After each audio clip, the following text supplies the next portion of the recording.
चातक केवल एक मेघ से स्वाति की बूंद चाहता है, न दूसरे की ओर ताकता है, न दूसरा जल स्पर्श करता है। वो इस चातक के टेक का वर्णन करते हुए कहते हैं कि चाहे तुम समय पर बरसो और चाहे जीवन भर कभी न बरसो, परंतु इस चित्त चातक को तो केवल तुम्हारी आशा है। रटत रटत रसना लठी तृषा सूख गए अंग, तुलसी चातक प्रेम को नित्य नूतन रुचि रंग। अपने प्यारे मेघ का नाम रटते रटते चातक की जीभ लट गई और प्यास के मारे सारे अंग सूख गए, तो भी चातक के प्रेम का रंग तो नित्य नवीन तो सुंदर ही होता जाता है। बर की परुख पाहन पयद पंख करो टुक टूक, बर की परुख पाहन पयद पंख करो टुक टूक, तुलसी परी न चाहिए चतुर चातक ही चूक। समय पर मेघ वर्षा तो है ही नहीं, उसने उल्टे कठोर पत्थर ओले बरसा कर चातक के पांखों के टुकड़े टुकड़े कर दिए। इतने पर भी उस प्रेम ट्रे की चतुर चातक के प्रेमपण में कभी चूक नहीं पड़ती। पबि पांडव पबि पाहन दामिन गरज झरि झकोर खरि खीज। बड़ा सुंदर ये पबि पाहन दामिन गरज झरि झकोर खरि खीज, रोशन प्रीतम दोष लखी तुलसी राग ही रेज। मेघ बिजली गिराकर ओले बरसाकर बिजली चमकाकर कड़क कड़क कर वर्षा की झड़ी लगाकर और तूफान के झकोरे देकर चातक पर चाहे जितना बड़ा भाई रोष प्रकट करे, पर चातक को प्रियतम का दोष देखे क्रोध नहीं आता, इसे दोष दिखता ही नहीं। पर इसमें भी वो अपने प्रति मेघ का अनुराग देखकर बीत जाता। अरे वो मुझ पर बरसाता है ना, मुझको अपना मानता है ना। एक चातक जा रहा, गर्मियों के थे दिन, चातक शरीर से था थका हुआ, रास्ते मुड़ा जा रहा, शरीर जल रहा।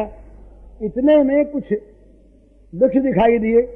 दूसरे साथी पक्षियों ने कहा भी जा इन पर विश्राम कर लो, पर तो अनन्य प्रेमी चातक को यह बात अच्छी नहीं लगी। उष्ण काल अरु देह खिन मग पंखी कन ऊख, उष्ण काल अरु देह खिन मग पंथी तन ऊख, चातक बतियां ना रुचि अनजल सींचे रूख,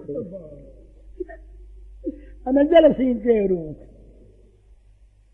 एक चातक उड़ा जा रहा आकाश में, किसी बहेलिये ने बाण मार दिया, बाण से बिंध गया। बजो बधक करे पुण्य जल उलटी उठाई चोंच, तुलसी चातक प्रेम पट मरत हूं लगी न खोच। बजो बधक करे पुण्य जल उलटी उठाई चोंच, तुलसी चातक प्रेम पट मरत हूं लगी न खोच। ये चातक उड़ा जा रहा, किसी बहरिये ने उसे बाण मार दिया, वह नीचे पुण्य सलीला गंगा जी में गिर पड़ा, जिसके एक बूंद चाहते हैं हम लोग, मरने के बाद भी स्पर्श हो जाए तो गति मानते है ही ऐसी बात। परंतु वो प्रेम टेकी चातक गंगा जी में गिर के मरा, पर मरते समय उसने चोंच ऊपर को उठा ली उलट कर। क्यों? कहते हैं गंगा जल का स्पर्श न हो जाए चोंच से। इस प्रकार चातक के प्रेम रूपी वस्त्र पर मरते समय तक भी चोट नहीं लगी। तो बात क्या है? जहां प्रेम होता है वहां दोष दिखते नहीं।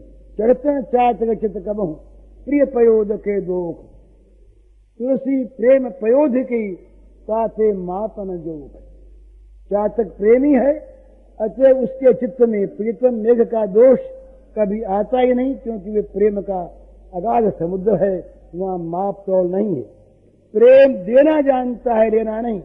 प्रेम का बदला चाहना हो, चाहना तो वास्तव में प्रेम है ही नहीं, वो तो लेन देन का व्यापार है। इसी से कहा गया है भोग मोक्ष इच्छा पिशाचिनी, जब तक करती मन में वास, तब तक पावन दिव्य प्रेम का कभी न होता तनिक विकास। भुक्ति मुक्ति स्प्रिया यावत पिशाची हृदय वर्तते।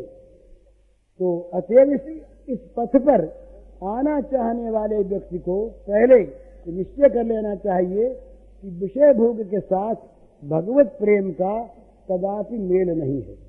भोग सुख भी रहे और भगवान का पवित्र प्रेम भी मिल जाए, ये वैसी मूर्खतापूर्ण बात है कि रात्रि भी रहे और सूर्य का उदय भी हो जाए, अथवा किसी का मरना भी बंद न हो और वो अमर भी हो जाए।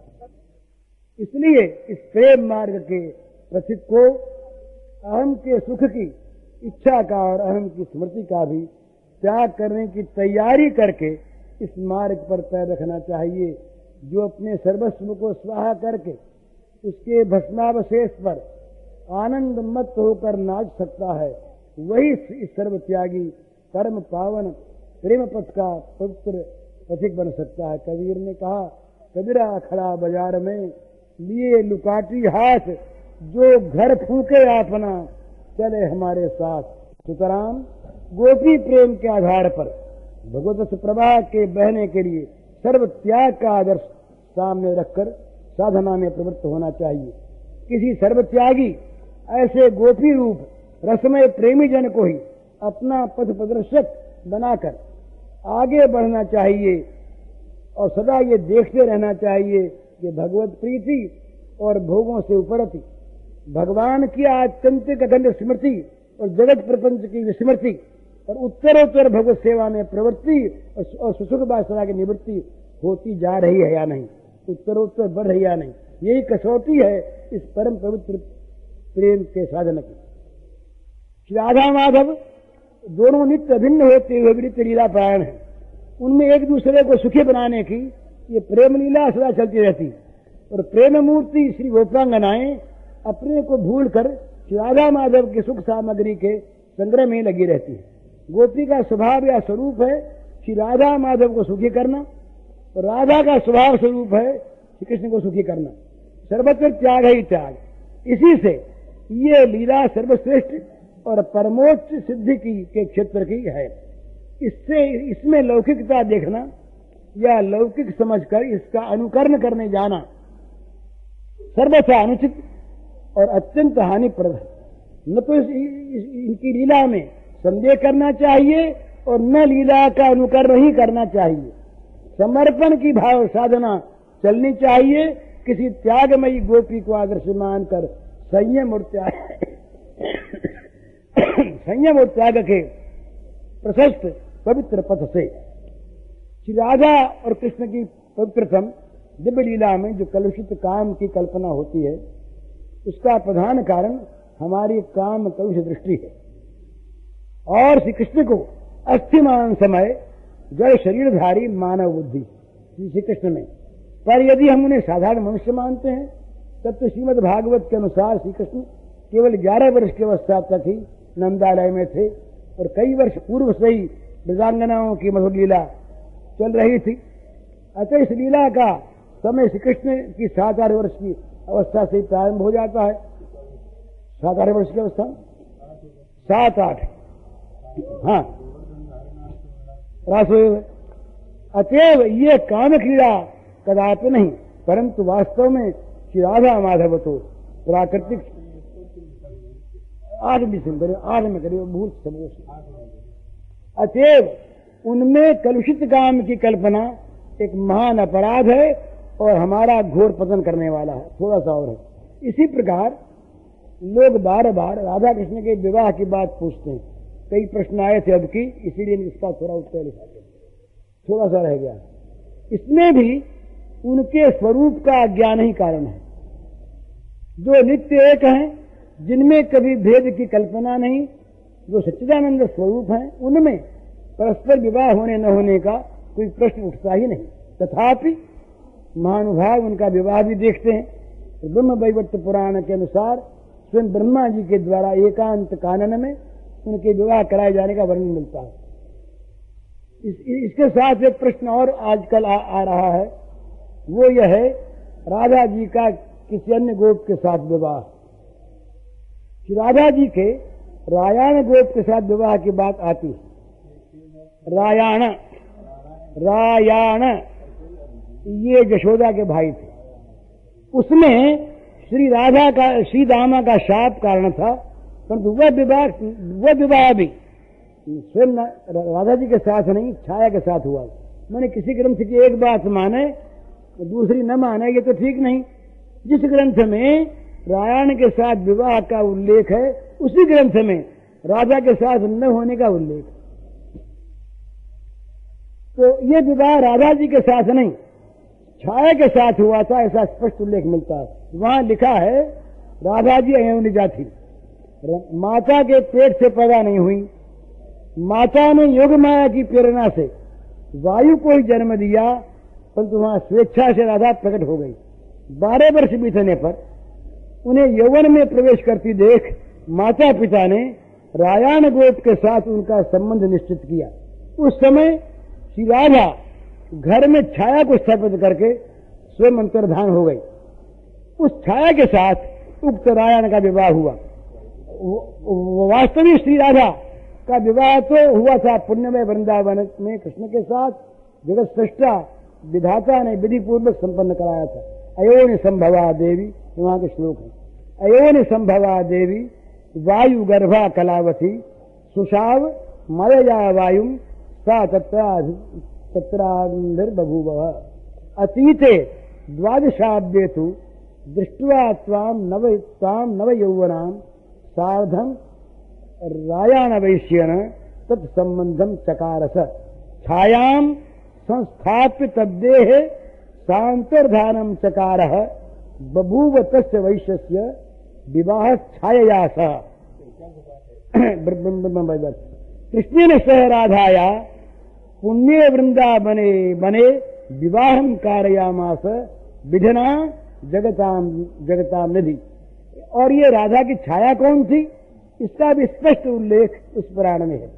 केदार राज की कन्या, केदार राज कोई थे, केदार राज की कन्या वृंदावन के तप करने पर भगवान ने उसको ये वर दिया था कि इस तपस्या के फलरूप तुम मुझे प्राप्त करोगी। फिर ब्रज में असली राधा जी जब वृषभानु की कन्या के रूप में अवतीर्ण होगी, तब तुम छाया के रूप में उत्पन्न होगी। विवाह के समय रायण छाया रूपणी तुमसे विवाह करेगा, और वो वास्तविक राधा तुमको रायण के हाथों में अर्पण करके अंतर्धान हो जाएगी। गोकुलवासी मूढ़ लोग रायण पत्नी तुम्ही को राधा माने रहेंगे। उस समय असली राधा तो मेरे पास निवास करेगी, और छाया रूपणी तुम रायण की स्त्री होकर जीवन यापन करोगी। ये स्पष्ट शब्द है। राधा वृषभानु सुता यदा सा एव वास्तवी राधा, बिल्कुल यही शब्द है। सा एव वास्तवी राधा त्वं च छाया स्वरूपिणी विवाह काले रायान स्वाम च छायां ग्रहीष्यति ताम दत्वा वास्तवी राधा सांतर्धाना भविष्यति राधां कृत्वा च ताम मूढ़ा विद्यासन्ति च गोकुले स्वयं राधा मम क्रोड़े और छाया रायण कामिनी। अतः यह सिद्ध है कि ये छाया भी वास्तव में राधा के नहीं। अतः वह भी केदार कन्या वृंदा का अवतार है। इससे कदापि सिद्ध नहीं होता कि वास्तविक राधा का किसी अन्य गोप से विवाह हुआ था। पर इस विषय में विवाद करना व्यर्थ है। यहाँ तो उन राधा का प्रसंग है जो भगवान श्री कृष्ण की नित्य भिन्न रूपा है, सर्वेश्वरी मूल प्रकृति है, सर्वदेवी स्वरूपिणी है, जगत जननी है, श्री कृष्ण की परम आराधिका है, श्री कृष्ण की परमाराध्या है, और उनकी साक्षात आत्मा ही है। श्री कृष्ण ने कहा है यथा क्षीरी च धावल्यम दायिका च हुताशने भूमौ गंधो जले शैत्यम तथा त्वयि मम स्थिति। धावल दुग्धयोरैक्यम दायिका नलयोर यथा भूगंध जल शैत्यानां नास्ति भेद तथा वयो मया बिना त्वं निर्जीवा चा दृश्योहम त्वया बिना।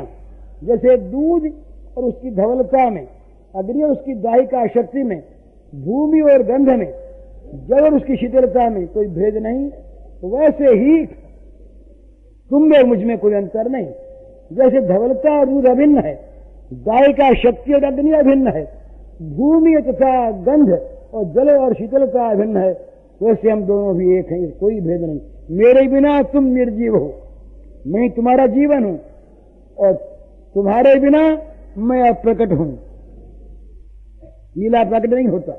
परम प्रधानम परमम परमात्मानम ईश्वरम सर्वाद्यम सर्वपूज्यम च निरीहम प्रकृति परम स्वेच्छामयम नित्य रूपम भक्तानुग्रह विग्रहम तस्य प्राणाधिकाराधा बहु सौभाग्य संयुता महाविष्णु प्रसूसाच मूल प्रकृति ईश्वरी। श्री कृष्ण सबसे प्रधान परमात्मा परमेश्वर, सबके आदि कारण, सर्वपूज्य, निरीह प्रकृति से परे वर्तमान है। राधिका जी स्वयं कहती हैं मूल प्रकृति है। इस हिसाब से राशब्दस्य महाविष्णुर विश्वानी से लोमसु विश्व प्राणिषु विश्वेषु धात्री मातृवाचक है। धात्री माता में तेषाम मूल प्रकृति ईश्वरी तेन राधा समाख्याता हरिना च पुरा बुधई। रा शब्द का अर्थ है जिनमें जिनके एक एक लोमकूप में संपूर्ण विश्व भरे हैं, वे महाविष्णु तथा उनके अंदर निवास करने वाले विश्व के प्राणी और संपूर्ण विश्व। धा शब्द धात्री तथा माता का वाचक है। राधिका कहती हैं अतएव मैं ही महाविष्णु विश्व के संपूर्ण प्राणी तथा समस्त विश्व की धात्री माता ईश्वरी मूल प्रकृति हूँ। ये सब देवियों की मूल रूपा है। भगवान कहते हैं पंच लक्ष्मी शिवा धात्री सावित्री च पृथक पृथक गोलों की स्वयं राधा राशे राशेश्वरी सदा। श्री राधा देवी राधोपनिषद में है कृष्णेन आराध्यत इति राधा कृष्णम समाराधयति सदैति राधिका।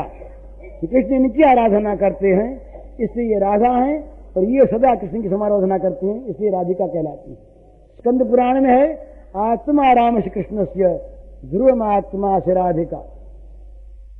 येयम राधा यश्च कृष्णो रसाभिर्दयश्चैक ये नार्थम द्विधाभूत देव यथा छाया शोभमाना ये उपनिषद है। श्री राधिका जी रस सिंधु श्री कृष्ण का देह एक है, केवल लीला के लिए ये दो स्वरूप में प्रकट है। जैसे शरीर अपनी छाया से सुशोभित हो, हमारा ये महान पुण्य है और हम सब राधा जी की के बड़े ही कृपा भाजन हैं जो उनका इस प्रकार स्मरण कर रहे हैं। अंत में आज इस राधा जी के प्राकट्य महोत्सव के दिन हम उनसे प्रार्थना करें जिन श्री राधा के करें नित्य श्री हरि गुणगान, जिनके रस लोभी रहें नित्य रसमय रस खान, प्रेम भरे ही सो करें श्रवण मनन नित्य ध्यान, सुनत नाम राधा तुत भूलें तन को भान, करें नित्य दृग अली मधुर मुख पंकज मधुपान, करें नित्य दृग अली मधुर मुख पंकज मधुपान, प्रमुदित पुलकित रहें लखी अधर मधुर मुस्कान, जो आत्मा हरि की परम जो नित जीवन प्राण, बिसरिय पुन तो रहें नित जिनके बस भगवान, सहज दया मई राधिका सो कर कृपा महान, करत रहे मोह अधम को सदा चरण रजदान। ये अंत में ये व्यास जी का बड़ा सुंदर प्रार्थना का पद है। किशोरी तेरे चरणन की रज पाऊं, बैठी रहूं कुंजन के कोने श्याम राधिका गाऊं, या रज शिव सनकादिक लोचन सूरज शीश चढ़ाऊं, व्यास स्वामिनी की छवि निरखत विमल विमल जस गाऊं। बोलो परम प्रेम की मूर्तिमान सत्यनमयी मूर्तिमा श्री राधिका की जय जय। अब श्री राधा अष्टमी के दूसरे दिन नवमी का प्रवचन सुने। मदन गोपालम वृंदारण्य पुरंदरम श्री गोविंदम प्रपद्येहम दीनानुग्रह कारकम। सब लोग सभी जीव स्वाभाविक सुख के आकांक्षी हैं, पर उसके साथ एक बात और जोड़ दी जाती है, सुख चाहते हैं सब, पर वो सुख चाहते हैं नित्य और पूर्ण। इसीलिए कोई भी जगत का किसी भी क्षेत्र का मनुष्य, देवता, सुर, असुर, नाग, नर, किन्नर अपनी स्थिति में संतुष्ट नहीं है। आत्मा, ब्रह्म, भगवान ये नित्य हैं और पूर्ण हैं। इसलिए सिद्धांत है कि आत्मा की तृप्ति बिना नित्यता और पूर्णता के नहीं हो सकती। बड़े से बड़ा विद्वान, बड़े से बड़ा अधिकारी, बड़े से बड़ा कुटुंबी, बड़े से बड़ा अमीर, उनसे पूछिए, वो अगर सच कहेंगे तो ये कहेंगे कि कुछ कमी है, इतना सा पूरा और हो जाए तो आराम, तो आनंद मिले। और ये कुछ कमी आगे से आगे बढ़ती चली जाती है, इसकी पूर्ति कभी होती नहीं। क्यों? कि प्रकृति का राज्य है ना, प्रकृति के राज्य में पूर्णता नहीं है। परमात्मा पूर्ण है, प्रकृति उपाधि नित्य परिवर्तनशील है। खेल बदलते हैं, पर जो खेलने वाला वो नहीं बदलता। तो जब तक खेलने वाले के साथ हम न मिल जाएं, तब तक हमें किसी अवस्था में भी तृप्ति प्राप्त हो ये संभव नहीं है। इंद्र भले बन जाएं, बल्कि ये एक रहस्य है, और बड़ा रहस्य होने पर भी ये खुला रहस्य होने पर भी खुला रहस्य है।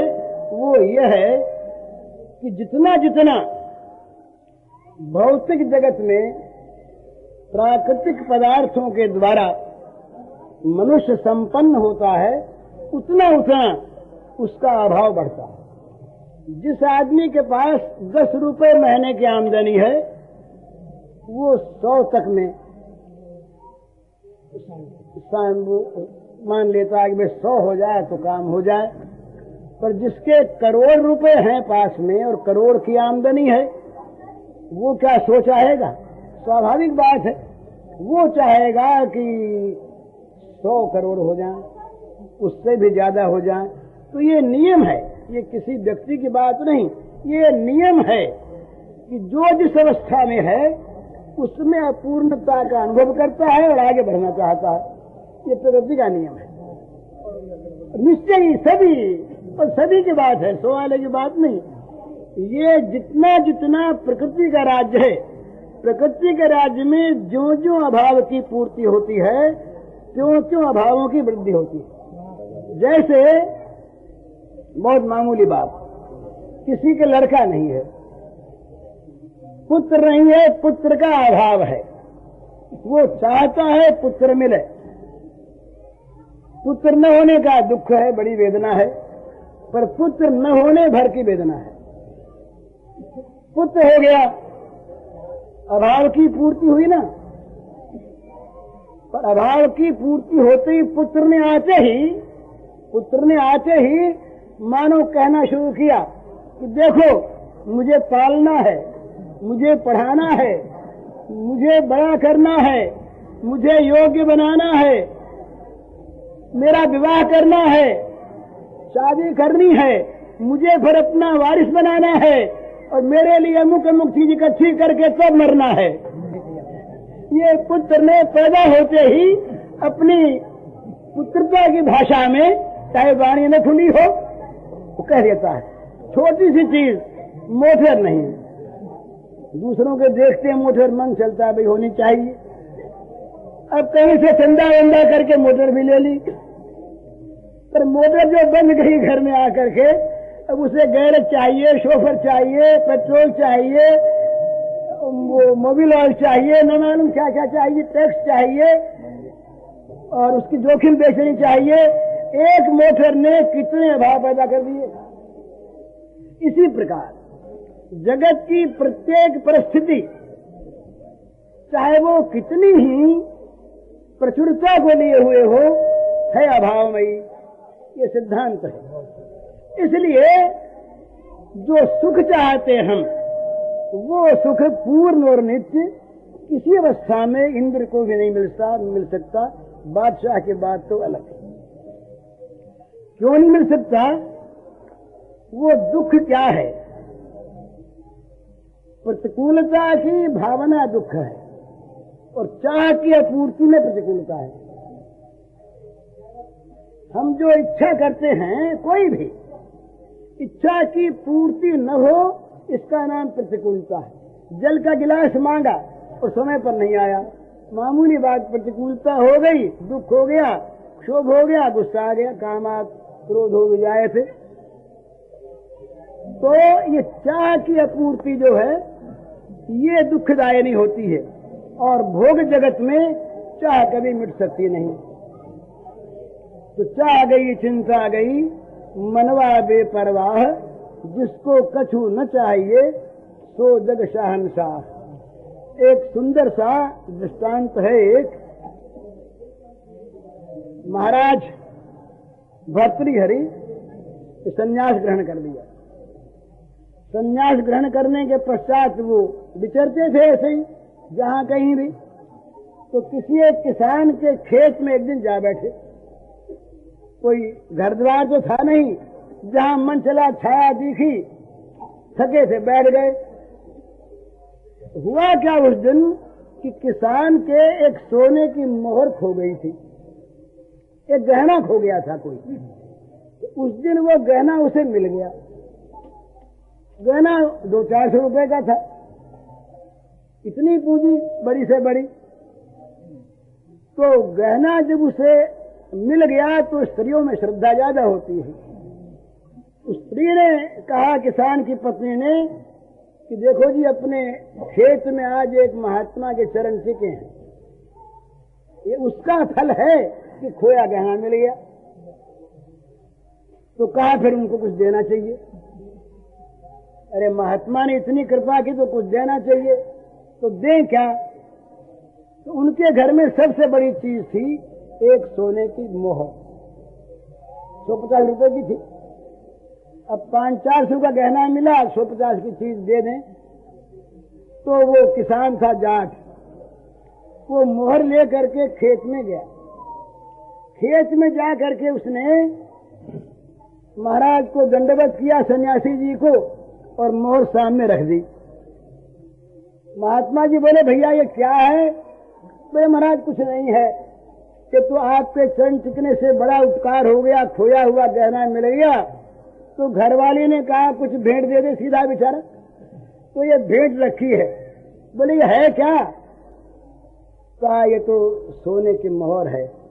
तो बोले भैया किसी भिखमंगे को दे दो। अब उसके समझ में नहीं आई कि भिखमंगा क्या होता है।